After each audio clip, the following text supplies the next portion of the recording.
Good morning everyone. তো ভাবলাম আজকে ছুটির দিনে কি করব সকালে। তো আমি আজকে নতুন একটা রান্না করলাম।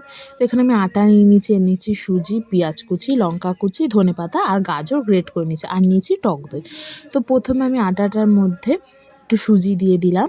সুজি দেওয়ার পরে এবার ফাটিয়ে রাখা টক দই দিয়ে এবার আমি ওতে দিয়ে দেবো পেঁয়াজ কুচি আর লঙ্কা কুচিটা দিয়ে এবার আমি দিয়ে দেবো ওতে ধনেপাতা দেওয়ার পরে তারপরে আমি দিয়ে দেবো গাজরটা দিয়ে ভালোভাবে আমি ব্যাটারটা তৈরি করে নেব। একটু স্বাদ মতো নুন দিয়ে পরিমাণ মতো জল দিয়ে ভালো করে আমি ব্যাটারটা তৈরি করে নেব। তৈরি করে কিছুক্ষণ রেখে দিয়ে তারপর আজকে ছুটির দিন সকালবেলা চা খাচ্ছিলাম। তো চাটা খাওয়ার পরে তারপরে আস্তে আস্তে প্যানে তেলটা একটু গরম করে হালকা, তারপরে আমি ব্যাটারটা দিয়ে দিয়েছি আর ভালোভাবে একটু ছড়িয়ে নিয়েছি।